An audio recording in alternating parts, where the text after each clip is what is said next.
এবং আল্লাহ তাআলা পরীক্ষায় ভালো ফলাফল আসবেই আসবে। অনেক বড় বড় ইসলাম স্কলাররা তারা কোরআন এবং হাদিস লব্ধ জ্ঞান থেকে গবেষণা করে তিনটি বিষয়কে বাছাই করেছেন। কয়টা বিষয়? তিনটি জিনিস যদি কোনো শিক্ষার্থী পালন করে, পরীক্ষার আগের রাতেও যদি করে, পরীক্ষার হলে গিয়েও যদি করে, ইনশাআল্লাহ তাআলা তার ভালো ফলাফল আসবে। দেখো, প্রত্যেকটা স্টুডেন্টের স্বপ্ন সে খুব ভালো রেজাল্ট করবে, ঠিক কিনা? আছে না? এই যে যুবক বন্ধুরা, স্বপ্ন আছে না? আছে। বর্তমান কিন্তু আমাদের পরীক্ষা চলছে, আলহামদুলিল্লাহ। আমাদের কারো সন্তান, কারো ভাই বোন, আমাদের পরীক্ষা চলতেছে। বাচ্চাদেরকে আজকে গিয়েই এই ট্রিটমেন্টটা দিবেন। চাচা, আজকে গিয়ে আপনার সন্তানকে বলবেন যে তোমাকে এই তিনটি বিষয় দিলাম, অথবা আমার ভিডিওটা তাকে দেখাবেন, পারলে একটু শেয়ার করে দিবেন। কারণ এই ভিডিও শেয়ারের মাধ্যমে যদি কোনো শিক্ষার্থী বন্ধু তারা যদি এই আমলটা করতে পারে, তাদের পরীক্ষা যখন ভালো ফলাফল হবে, ওই একটা ছোট্ট শেয়ারের কারণে আপনার আমল নামায় কিন্তু আল্লাহ পাক সওয়াব লিখতেই থাকবে। সুবহানাল্লাহ। কয়টা বিষয় বললাম? তিনটা বিষয়। যুবকরা, কয়টা? তিনটা বিষয়। এক নম্বর হচ্ছে, যেদিন পরীক্ষা তার আগের দিন রাতে মেধাটাকে কি ঠান্ডা মাথায় রেখে পড়াশোনা করতে হবে। খুব একটা উচ্ছৃঙ্খল, এটা পড়া হয়নি, ওটা পড়া হয়নি, আফসোস করা যাবে না। কি করা যাবে না? আফসোস করা যাবে না। ঠান্ডা মাথায় বই নিয়ে পড়তে হবে সাজেশন অনুযায়ী, ঠিক আছে? তবে তাড়াহুড়া করা যাবে না, গভীর রাত পর্যন্ত জাগা যাবে না। দুই নম্বর হচ্ছে, আল্লাহর প্রতি সর্বোচ্চ তাওয়াক্কুল করতে হবে। বিশ্বনবী সাল্লাল্লাহু আলাইহি ওয়াসাল্লাম তিনি কিন্তু এই বিষয়টাকে খুব বেশি পরিমাণে গুরুত্ব দিয়েছেন। আর আল্লাহ পাক নিজেই তো বলে দিয়েছেন, ওমা ইয়াতাওয়াক্কাল আলাল্লাহ ফাহুয়া হাসবুহু। Those the people are depend on Almighty, Allah is good enough for him. অতএব আল্লাহর প্রতি তাওয়াক্কুল রাখতে হবে। আল্লাহ, পরীক্ষার হলে কালকে যাব, আল্লাহ তুমি পরীক্ষায় প্রশ্নগুলো কমন করে দিও, প্রশ্নগুলো কমন করে দিও, প্রশ্নগুলো কমন করে দিও। এটা দুই নম্বর, আল্লাহর প্রতি তাওয়াক্কুল রাখতে হবে। আল্লাহর কাছে চাইলে আল্লাহ ফেরত দেন না। উদউনি আস্তাজিব লাকুম। আল্লাহ পাক নিজে বলে দিয়েছেন, ও আমার বান্দারা, ও আমার গোলাম, ও শিক্ষার্থীরা, আমাকে বলো, তোমার সমস্যার সমাধান করে দিব, তোমার ডাকে আমি সাড়া দিব।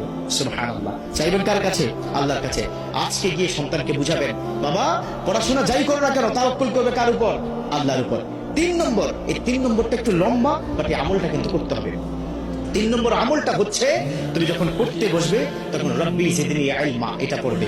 রব্বি ইয়াসসির ওয়ালা তুআসসির ওয়া তাম্মিম আলাইনা বিল খায়র। কোরআনের কিন্তু আয়াত, এটা দুই সূরা থেকে দুটো আয়াত সংমিশ্রণ করে অনেক আল্লাহর ওলিরা তাদের যারা অনুসারী তাদেরকে বলেছেন যে এই দুটো আয়াত যদি কোনো সন্তান পড়তে থাকে, তিনি যা করবেন দ্রুত মুখস্থ হবে এবং সেটা মাথায় থাকবে। কথা ক্লিয়ার? রব্বি জিদনি ইলমা ওয়া রব্বি ইয়াসসির ওয়ালা তুআসসির ওয়া তাম্মিম আলাইনা বিল খায়র। এটা পড়তে হবে পড়ার আগে, এবং সকালবেলা ঘুম থেকে উঠে মেন্টালি ফ্রি থেকে একদম ফ্রেশ হয়ে উজু করে তারপরে যা কিছু প্রয়োজন পরীক্ষার হলে যাওয়ার জন্য সেগুলো হাতে নিয়ে বিসমিল্লাহি তাওয়াক্কালতু আলাল্লাহ বলে কিন্তু ঘর থেকে বের হতে হবে। একটা টিপস দিব, সেটা হচ্ছে পিতামাতার কাছে একটু দোয়া চাইতে হবে। আল্লাহু আকবার। একটা কথা কি মাথায় রাখবে, এই পিতামাতা যদি তোমাকে দোয়া করে দেয়, পৃথিবীর কোথাও তুমি ঠেকবে না। পরীক্ষার হল তো স্বাভাবিক একটা বিষয়। এবার পরীক্ষার হলে প্রবেশ করার পরে বিসমিল্লাহ করে পরীক্ষার হলে প্রবেশ করবে। আমরা বর্তমান সময় আমরা কি দেখি, আমাদের সময় ছিল যে পরীক্ষার হলে গেলেই বন্ধু বান্ধব হই হুল্লোড়, চিৎকার চেঁচামেচি, তুই কে নাকি পড়েছিস কিনা, এই কি ব্যাপার, কি দোস্ত তোর কি খবর, এই ধরনের কথা বলা যাবে না। একদম চুপচাপ ঠান্ডা মাথায় নিজের সিটে গিয়ে বসে আল্লাহকে ডাকতে হবে। একটা কোরআনের আয়াত শিক্ষা দিই, খুব মনোযোগ। হাসবুনাল্লাহু ওয়া নি'মাল ওয়াকিল নি'মাল মাওলা ওয়া নি'মান নাসির। এই কোরআনের আয়াতটা পড়তে হবে। হাসবুনাল্লাহু নি'মাল ওয়াকিল নি'মাল মাওলা ওয়া নি'মান নাসির। এবার প্রশ্ন হাতে কি পেয়ে গেছো? প্রশ্নটা হাতে পেয়ে সাথে সাথে না উল্টিয়ে দুটো কাজ করবে।